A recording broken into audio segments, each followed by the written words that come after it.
सारे बच्चे कहते हैं सर मेरा मैथ्स वीक है। पहली बात तो हम इतना मन से पढ़ा, यदि हिंदी कमजोर है बेटा, हिंदी वैसे जिसकी कमजोर है वो उसकी कमी से कमजोर है। हिंदी ऐसी चीज है, अगर आपने दो सटीक रणनीति की अगर मैं बात करूं तो यदि मैथ्स आपका वीक है बेटा, सटीक रणनीति और सुन लीजिए, अब ये मेरे विचार हैं आप लोगों के लिए। बहुत सारे बच्चे कहते हैं सर मेरा मैथ्स वीक है। पहली बात तो हम इतना मन से पढ़ा रहे हैं, आपका मैथ्स अब तक वीक क्यों रहा? इतने अच्छे अच्छे आपको हम पसंद नहीं, हमारी शकल पसंद नहीं है, तो यूट्यूब पर और बहुत अच्छे अच्छे मलूक मलूक शहजादे टीचर हैं, आप उनसे क्लास ले लो, है ना बच्चों। तो कुल मिलाकर के बच्चों आपसे बस मैं ये कहना चाहता हूं, अगर आपको मैथ सीखना है ना, तो बहुत सारा बच्चा ऐसे कह देगा, पता है बच्चा क्यों कंफ्यूज होता है? वो होता है कि यार मैं तो आर एस अग्रवाल से पढ़ रहा हूँ, दूसरा आके अरे आजकल आर एस अग्रवाल से थोड़ी ना कोई भी सवाल आता है, वो तो बहुत पुरानी बात होगी, आजकल तो अपडेटेड क्वेश्चन आते हैं, उसका दिमाग खराब।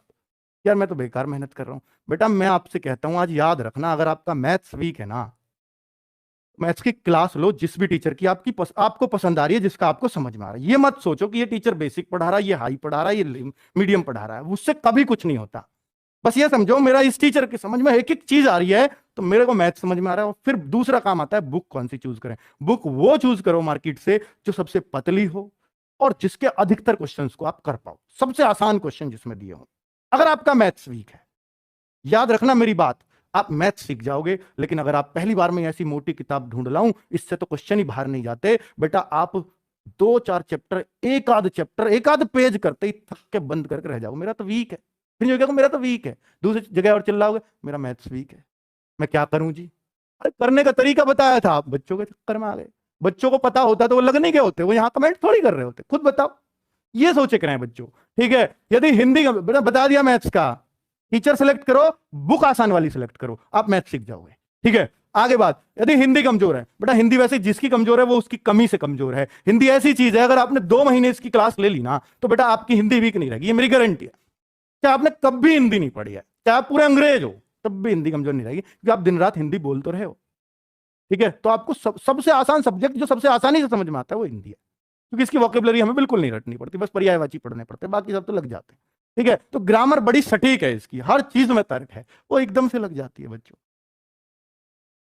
वो एकदम से क्लिक कर जाती है। मैं कहता हूं सुबह 9 बजे की अगर नवीन सर की क्लास भी आप लेते रहे ना, यूट्यूब पे फ्री ऑफ कॉस्ट क्लास है, वो है तो प्रैक्टिस सेट, लेकिन उसमें जो साइड बाय साइड की चीजें बताते जाते हैं ना, तो बेटा उसी से बहुत कुछ कवर हो जाता है, ठीक है। और साथ में अगर आपको बिल्कुल बेसिक से चैप्टर वाइज पढ़नी है और सिर्फ यूपी पुलिस के लिए, तो हमारी एक आजकल बुक भी आती है, तो उसमें सिर्फ यूपी पुलिस का मटेरियल रखा गया है, ठीक है। तो हिंदी की बुक आपको मिल जाएगी अगर आप चाहो तो। हिंदी वीक है तो बेटा ये काम करो, मैथ्स वीक का बता दिया। जीएस पढ़ने का मन नहीं करता, जीएस किसी की वीक नहीं होती, वीक उसकी होती है जिसका जीएस पढ़ने का मन नहीं करता, याद रखना ये बात।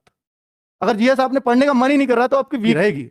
अब इसके लिए क्या करें बच्चों, जीएस के बहुत सारे सब्जेक्ट, बहुत सारे पहलू हैं, बहुत सारी क्लासेस इसी की वजह से बढ़ती हैं। तो मैं आपसे ये कहता हूं कि जीएस में आप पहले ये देखिए, आपका सबसे ज्यादा मजा आपको किसको पढ़ने में आता है? हिस्ट्री, ज्योग्राफी, इकोनॉमिक्स, आपको पॉलिटी, सबसे पहले ये देखिए कि आपको सबसे ज्यादा मजा किसको पढ़ने में आता है। तो आपको लगता है हिस्ट्री पढ़ने में आता है, तो हिस्ट्री पढ़िए, पहले एक पोर्शन को खत्म कर दीजिए।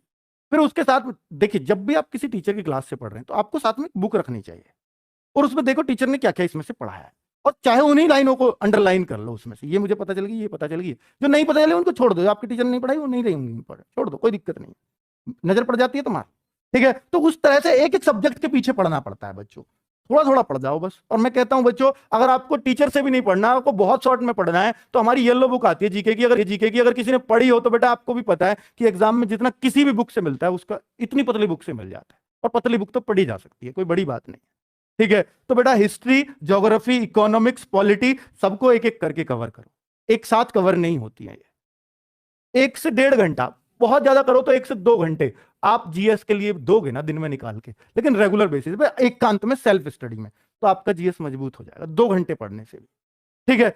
चलिए, लेकिन वो रेगुलर बेसिस पे, ऐसा नहीं आज पढ़ लिया यार कल मन नहीं कर रहा जीएस पढ़ने, तो नहीं होगा, ठीक है, बिल्कुल नहीं होगा। और कभी भी किसी चीज को नहीं पढ़ो तो पिछली का 6 बार रिवीजन हो जाए, ये याद रखना। 6 बार कैसे करना है, ऐसे नहीं आज भी 6 बार कर लो।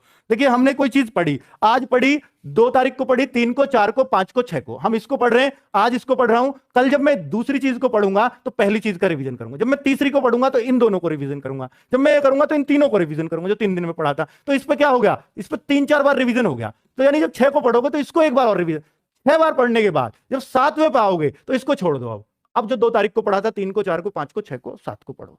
अब जब 8 पे आओगे इस 2 वाली को छोड़ दो, फिर अगली पढ़ो। तो चूंकि ये अब आपके परमानेंट हो चुके हैं, 6 बार ये माना जाता है कि अगर कोई चीज 6 बार पढ़ ली जाए तो वो बेटा हमेशा के लिए परमानेंट हो जाती है। जो उन बच्चों के लिए है नसीहत जो किताब से जीएस पढ़ते हैं और वो कहते हैं कि मैं अगला पढ़ता हूं पिछला भूल जाता हूं, उनके लिए ये ठीक है। अब आप देख लेना, अगर आपको ये अप्लाई कर लिया तो आपकी जीएस वीक नहीं रहेगी, बाकी आपकी मर्जी है। रीजनिंग को हथियार बनाओ बच्चों। रीजनिंग अगर किसी की वीक है तो ये सिर्फ और सिर्फ आपकी कमजोरी है। रीजनिंग हर उस बच्चे का जो यूपी पुलिस का एग्जाम देगा उसका हथियार होना ही चाहिए। अगर वो नहीं है ना बच्चों तो वो सिर्फ आपके सिलेक्शन में बाधा पैदा करेगा, कभी सहायक नहीं हो सकता। इसको तो कभी वीक छोड़ना ही मत। अगर छूट रही है तो वो सिर्फ आपकी गलती से। अगर आपको लगता है कि मुझे रीजनिंग मुश्किल लग रही है तो उन चैप्टर को आइडेंटिफाई कर लो। मान लो आपको सीटिंग अरेंजमेंट लग रहा है मुश्किल तो लिख लो सीटिंग अरेंजमेंट मुश्किल है। अगर आपको लगता है सिलोग्स मुश्किल लग रहा है, सिलोगिज्म, कथन, निष्कर्ष वगैरह जो हैं वो मुश्किल लगते हैं तो उन चैप्टर को नोट कर लो, उनको मत पढ़ो, अभी बाद में देख लेंगे।